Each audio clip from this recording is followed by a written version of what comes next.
So, want to talk about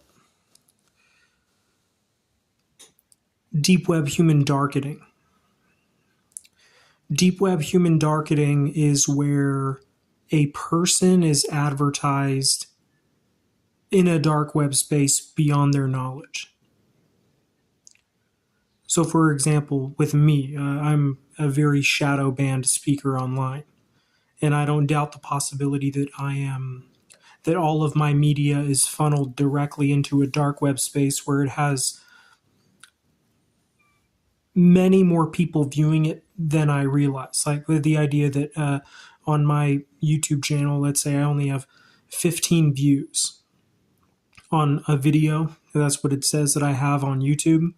But that video has actually been viewed 700 times or 2,300 times in a dark web space, 15,000 times in a dark web space. The idea that because I'm a controversial speaker, that I'm shadow banned online and my media is put in a place that I'm not aware of. Rooster Pod Sharknet, we call that. They would shadow ban me because of Peyronie's, of course, right? The narrative that is Peyronie's disease from porn use and ethnic prone tendency. So this came up today because a guy I know was telling me about, and he has a theory about the healthcare CEO shooting, right? He was talking about a concept for a dystopian science fiction novel where there would be a GoFundMe for the assassination of some wealthy CEO, a GoFundMe for a hitman to get rid of a CEO. The idea that there would be a GoFundMe system where a bunch of different people would put $1 into a pot, basically, like a digital basket where a bunch of different people donated towards the cause of the assassination of some CEO or whatever, right? And so that falls under the umbrella, falls into the category of deep web human darketing. And why that's so terrible, of course, is because of computer markify Hitler eugenics, meaning ethnic prone tendency. The idea that that would just turn into neo-Nazis taking my media, putting it into a dark web space, just collecting all which I create and allowing people to donate towards the cause that is the assassination of me.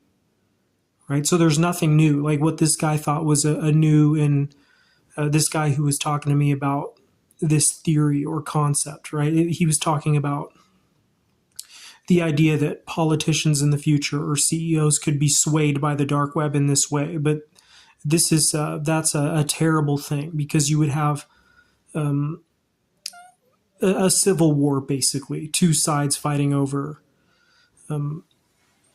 Like it would turn into people who pushed for abortion bans getting assassinated. It would turn into vice versa. And then of course a bunch of men of Eastern European descent who are diagnosed with Peyronie's disease, right? Guys like me who come up with a bunch of names for things, how I would be found in a dark web space beyond my knowledge, a place called Rooster Pod Sharknet. And it would just be a bunch of radical leftists who are donating towards my assassination, basically. It would just become neo-Nazism, Yornist or unicornist Nazism, where anybody who was diagnosed with a crooked penis from porn watching was called the confirmed diseased race. And then they became targets in a dark web space, right? So that's what deep web human darkening is. It's where they shadow ban information that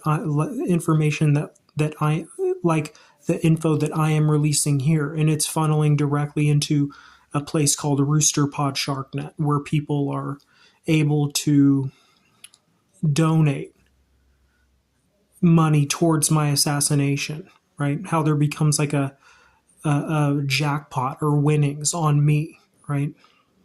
So that's the problem with that idea, is that it would just turn into the radical porno bay leftists, the people of LGBTQ who, or it would just become LGBTQ slaughtering the Peyronie's patients in a dark web space, right? Uh, one of the reasons why one of the reasons why I like Russia is for this reason: how there's anti-LGBTQ laws, because LGBTQ is it is in many ways just a terrorist organization, because those people are those who shadow ban, traffic, funnel away men who were diagnosed with a crooked, modest cock from excessive porn watching. So Peyronie's is a huge factor there when looking at something like Deepweb human darketing, right? Because it wouldn't, it's my opinion that it wouldn't keep the CEOs in check. It would just slaughter working class men who are diagnosed with Peyronie's disease from excessive porn watching, right? Men who get diagnosed and then they call out the porn and plastic surgery industry, saying things like, "Oh, it's a consumer pipeline fraud scam," or "We know that you're suppressing medical information that would save our average cocks," basically. And so anytime somebody like me, or any man who got diagnosed with that condition by age 29, anytime somebody like that, like me, or any of those men came out online sending emails or sending comments, they would be hidden away.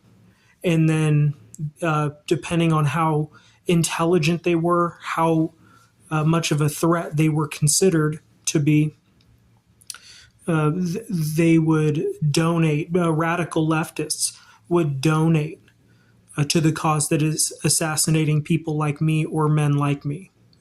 If we were highly intelligent and able to articulate well and explain this, it's the idea that there was already a bunch of men of Eastern European descent who tried to be revolutionaries, and they were contained to a dark web space and removed by, let's say, the Mexican drug cartel, right?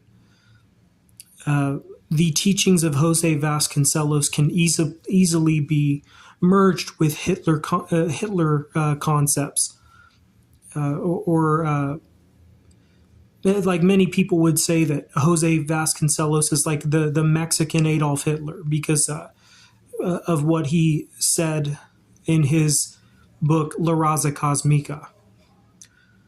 The Nazis, the La Raza Nazis, that's a Mexican group who believe themselves to be already the superior race because they are the shade in between black and white, meaning they are brown, right? It's the idea, it's, Mexican neo-Nazis who believe themselves as Mexicans to be the superior race. And they say that Mexican people are less prone to Peyronie's. That's what some people say.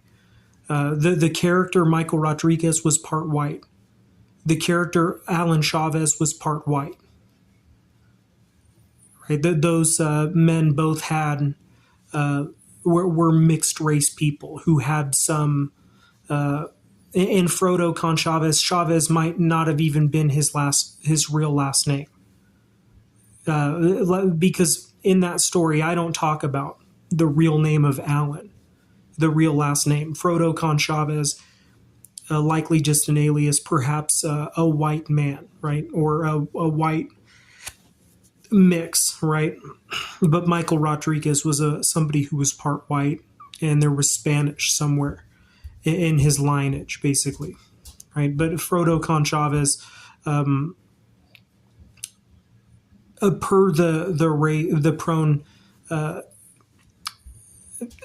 per the ethnic prone tendency narrative, likely a white guy. Frodo Chavez being something that sounded catchy for a guy who was participating in dark web shit. He called himself that because it was an edgy Mexican sounding name, Frodo Chavez. But Michael Rodriguez, part white, perhaps Spanish or Mexican, partly whatever, right? But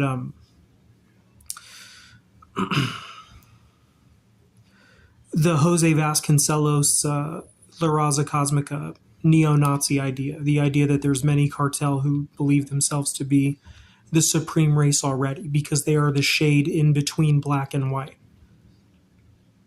Right? Because people say, "Oh, what would the end result be if we completely, like, if we became fully interracial in one race on planet Earth over time?" And people would say likely we would be a tan color. Right? And so many La Raza Nazis, the La Raza Nazis, they say we're already the perfect race. Right? Once again, Alan Chavez, a guy who was part white, who perhaps used the last name Chavez or had Spanish or Mexican in his lineage somewhere where that name came from. Right? Michael Rodriguez, part white. Right? Not full La Raza. So Jose Vasconcelos is a person to be noted because he wrote basically like what many people would consider the Mexican Nazi book that was La Raza Cosmica. So yeah, that is a brief look into Deepweb human darketing. It's where they shadow ban you online, but they put your media into a dark web space that I like to call Rooster Pod Sharknet or Creffinter's Deep Web, whatever. Right?